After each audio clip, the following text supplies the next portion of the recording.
Today, I'm going to talk a little bit about how you choose which marketing method in which season. And I'll use the example of door hangers versus direct mail flyers. I'm actually passing out door hangers right now. Just full context.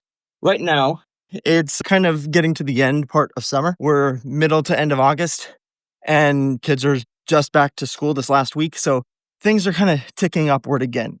It's been a bit of a stall for the summer. I think the last couple of weeks, you wake up, you're getting ready for the next week of work, and you don't see much on the calendar. You have to hustle to try to fill it up so your guys can stay busy and don't get irritated that they're not getting paid for not doing work. You got to make it rain, right? So in the summertime, we do a lot of the free, low expense stuff. High effort, but cheap, right? So I can pass out about 100 to 120 of these door hangers in an average neighborhood over the course of an hour. If I do, sometimes I'll have my guy go out on a scooter when we get slow. That's the nice thing about the summer slow times is you can still be marketing. I pay my guy $25 an hour and we still do better than if we were doing direct mail postcards. So he can do, $200 an hour on a scooter. I use one of those electric scooters. And so that helps keep things moving. And we maybe get one call from every 200 door hangers that we put out, especially in the slow seasons. That's kind of what we expect. Now, as things progress, like right now, I said we're at the end of the summer. We've been focusing on free social media stuff like Facebook and Instagram, sending out emails, just doing promotions. Like I'll do better promotions when things are slow because I'd rather have my guys working than not. And so if I find somebody who, I give the best deals for people who we haven't seen in a long time to try to get them to come back. Maybe they used another company. Maybe they just don't value to clean windows or clean driveways very much. So we attack them with deals, especially in the summer and the winter. Depending on the season, we'll focus on different services. And we try to keep it something new coming out. So 1 month might be focused on pressure washing. You get the idea. Mix it up. And that messaging will kind of be the same across all channels, whether that's door hangers or social media or emails, right? So we just keep things going. And what we notice is at a certain point, you start seeing an uptick of responses. So for instance, the last 3 days or so, what's inspired this video is we've gotten a bunch of different calls from people who got door hangers. And I'm not necessarily keeping track really closely, but I do know approximately when we were in the neighborhood doing the work and when we would have put a door hanger on their house because we do it for all the neighbors, 5 rounds. And so all of a sudden you get 4 or 5 phone calls of people who say they're responding from door hangers and half of them you haven't been in their neighborhood for a month or so. Well, that's a pretty good indication that people are ready to start getting services. They're ready to start thinking about their homes and cleaning them up. And when that happens, you're going to start getting busier again. So we're coming out of the summer slump. And that's kind of my tick.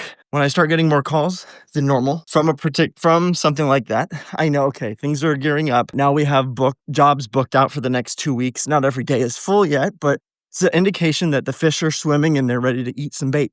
So we're going to cast more bait now.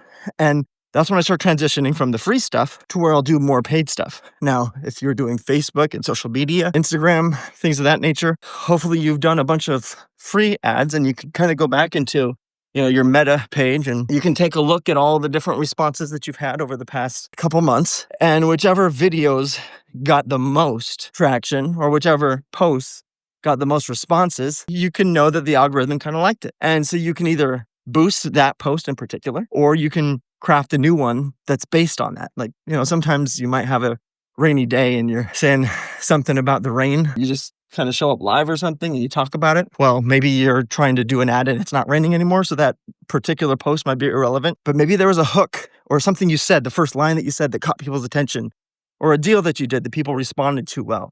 Well, you can zone in on those things, the things that worked. And now you do them at a larger scale. You boost them. You pay for the ads on the ones that already were proven. And likewise, with door hangers, you can experiment in the slow seasons. You do a bunch of them about gutter cleaning. We like to do that in the winter now. We do a lot of, we'll do a window cleaning special, $99 for 10 windows for summer window cleaning for 10 exterior windows, right? Or we'll do, because normally we have a trip minimum of $179. So it just helps kind of prime the pump, get people who maybe wouldn't necessarily think about getting their windows cleaned to actually book because it makes it seem like a more affordable service. And then they like it and then they want more. And then they ask if they get the inside clean. I think you get the idea. Another thing we'll do is free patio cleaning with a house wash or $50 off of every additional service. So I've done a whole video just about different deals that you can offer, and different deals get different types of customers. I really like in the summer to try to bundle up as many services at one house as I can. So I'll incentivize that as much as I possibly can at that point. Now, because there's an uptick in calls, and that means our time is going to slow down, we're going to have less available of time. So that means we can't pass out as many door hangers. We'll try to do our best to hit every neighbor. We automate 5 rounds after we've been there through. But with that said, we're going to be passing out less door hangers. We want to keep marketing though, because now that the fish are swimming, there's no better time to market. We cool off some of our specials and deals. And if we're doing emails, it's more just reminders, letting people know that time is of the essence because we're getting busy and we're not going to have time if they don't call us today. So we add a new kind of urgency, an urgency of availability, letting them know we're here for them if they hurry. But we're not any longer, because we're going to get busy. We're not offering the discounts anymore. It's kind of like a seasonal based pricing model, but it's based off of deals. Give the good deals in the slow times and then charge the most in the busy times. And we will be doing more postcards now. Direct mail. I love doing every door direct mail. It's just expensive. And so if we were to do every door direct mail during the summertime, I mean, we could, but you're not going to see a big response until you get to the fall. People will hold on to your cards, whether there's a door hanger or a postcard. The psychology is the same, and they'll hold on to your information when they have something physical or tangible in their hands. I've had people hold on to a postcard for over 2 years, I think almost 3 years. So you'll get many calls a month after you've passed something out. So with that said, now we're going to gear up, and we're kind of in an in-between season where we're a little bit more busy, but we're not at full capacity yet. So we will do door hangers still because we have the time for it, but we're also going to do direct mail. And then once we get busier, we won't be able to do as many door hangers, but we'll do more direct mail. So we kind of have that up and down. You kind of follow the seasons. You see what the responses are and you adjust. There's no magic bullet. There's no top secret way of doing things. It's just a matter of guess and check. I think when I was in high school and middle school, I really enjoyed math, right? But a lot of people hated it. And they said, why am I doing these math classes for something that I'll never use in my life? I'll have a calculator. And they said, well, you won't always have a calculator. Now we have full-on graphing calculators on our cell phones, right? But so it's kind of the irony. But what my calculus teacher said in high school was, math is not there so that you can get your change right, your dollars and cents right. Sure, there's some advantages of that. But the reason you take the more advanced stuff is because you learn how to think. And in this case, one of the most classic thinking mechanisms that you learn in algebra, or maybe it's in algebra. You learn a little bit of it in pre-algebra even, but it's the guess and check method, where you try something out, and if it works, you do it, you know the answer. If it doesn't work, then you just try to get closer. So that guess and check method is kind of the epitome of marketing and advertising. It's the A/B test, right? You see how two different things that are similar, how they respond, how people respond to it. So you have one ad with 2 deals, and you run 2 different segments. Whichever deal gets the best traction, works, and you change one variable at a time. And so doing the free stuff, whether it's Facebook posts or the videos or doing door hangers, you have a lot more leeway to experiment because it's lower cost. And so, if you'll lose money because you put a bad deal out there or you used an image that wasn't getting enough attention, you didn't lose a whole lot. They're still getting a card. They're still getting your information. So they still might respond. Even a really bad door hanger, you should get at least like 1 call for every 200-300 flyers. So you're not losing money. You might break even, or it might feel like you're losing money at first because, it's going to take them a while to actually respond to you, especially in the summer. You're going to get a lot of the responses a month or 2 months later when they're ready. So you can't discount the work that you've already done. If you've been putting out postcards or flyers all year, and you're like, where's my return? I haven't gotten an ROI. Well, some of your customers might just not have told you that they got your door hanger or your postcard. They might have just said that they found you on Google because that's where they went to next and that's what they remembered. They just remember the final steps that they took to get to you. So you always have to bear those statistics, the way you're tracking things, with a grain of salt, because they might get some piece of literature that inspired them, but then they went straight to good old Google, did a search for your company or did a search for window cleaners near me. Then they saw your name there and clicked it and booked an appointment online. It happens all the time. And it's hard to pick up the nuance of those things or really dial in where you're getting your leads from because of that, because it's easy for people to say they saw you on Google. So with that said, slow times, you want to do things that are cheap, the low-hanging fruit, so to speak, door hangers, Facebook, social media that's free. And then in the busy times, you want to do the things that leverage your money rather than your time because you don't have enough time. You got to be doing the work. If you're spending all your time passing out door hangers, unless you've got a big crew formed or several crews, which is how you grow, focus on the marketing. But in the meantime, when you're still on the truck or you're trying to be on the truck, you want to be doing the work with the tools because that's what you get paid for. And then after another season or a couple seasons, a couple years into it, you start growing and then you want to be doing both. all the time, right? Do everything that you can for free and then do everything that you can for paid. So you have that teeter totter, and the seasons kind of determine what's going on, and you can determine the seasons in your area based on the responses that you're getting. The more responses you get, the better the fishing is, and the more bait you want to throw out in the water, the more lines you want to have out there. So in the busy times, it's when you can catch the most fish. And it seems a little counterintuitive because it's like usually it gets really busy and you're like, oh, I don't have time for marketing anymore. And so you get really busy in April and March, April, and May. And then all of a sudden, come June or July, things just stop because you stopped your marketing. And now what would have been a slow down season almost comes to a halt because people aren't thinking about you. The ones who were already booked you. So you want to stay proactive all year long. But again, sometimes cheaper is better, and other times less time is better. That's how I do my evaluation of which marketing tactic to do when. So to kind of get an overall template, let's just start at the beginning of the year, shall we? January, February, a lot of direct boots on the ground marketing.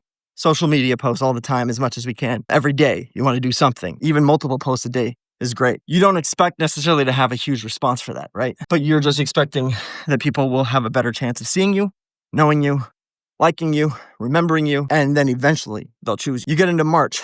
Now we're starting to get busy, but we're not fully busy yet. So we're still doing the direct stuff, the door hangers, social media. But now we're going to do our first rounds of postcards. We're going to try to cast a little bit wider net, but we're staying busy one way or another. Then you get into April, May, June. We don't have time anymore. We're so busy because we've been doing all that marketing. People are aware of us. Now we double down on the paid stuff, whether you're doing Google ads or Facebook ads or direct mail like me. That's when you double down. You spend the most, the busier it gets. And so for us, typically out here in Texas, May and June are the big months. May sometimes takes a toll because of the rain. Usually not as much rain in June, but people are thinking about it because of spring cleaning. So we get our biggest month in June, but a lot of that is because we get a lot of response in May. So people will book out in advance. And we want to try to get the ones who are afraid of rain in the summer. A little side nugget for you. People who are afraid of rain do better in July or August when our slow times come and it's not raining as much in the summer. So again, things slow down coming into July. So usually towards the end of July middle of July, right after the 4th of July, actually, this year has slowed down for us. So we started doing the postcards again. We did another final round of postcards, but then we just started digging in on the door hangers. And, it's tried and true. We get a pretty steady response. Then now we're going into we're almost through August. We're going into September. So we're still doing the door hangers, but we're going to be doing more postcards. And then by the time we get to October, it'll be almost just postcards. And then November, we do the Christmas lights. So we get really, really busy. Then we rely completely on automations and paid stuff. We try to hit some neighbors if we can. But other than that, we get so swamped that sometimes we can't even think about that. So I hope some of these things help. Yeah, once we get into November, it's crazy. December starts to slow down again. So we'll start doing door hangers in December again. Pretty much stop doing paid ads by mid-December. That's how we flow. And then we get back into the next season and we kind of brainstorm and see what's happening. So if you got any questions, feel free to comment below. And otherwise, I hope this helps. Feel free to use some of my links in my descriptions. Every video that I post has some type of an affiliate link. That just helps me get a little bit of compensation, Thanks to you guys, I'll make a killing. But it's able to cover that, $1,000 a month bill. And so I appreciate you guys who've used, especially for window cleaning supplies and for signing up for Jobber. All you who've used my links, thank you very much. It's definitely made a tremendous help for me. I'm still growing my business, still trying to reinvest as much as I can into the business. So those little things make a big difference. I've got a big family, 7 kids now, by the way. So those things that you guys do to support and even your gratitude, just commenting. I hear so many people thanking me just for the little bit of knowledge that I share. And I've been through the ringer a few times. This is my 3rd business that I've started specifically with window cleaning. And so I've learned a lot through those different iterations. And I've had plenty of mistakes and realized very quickly that what works in one area might not work the same in another area. So you always got to be testing, always got to be trying new things. So with all that said, thank you guys, and I'll see you in the next video.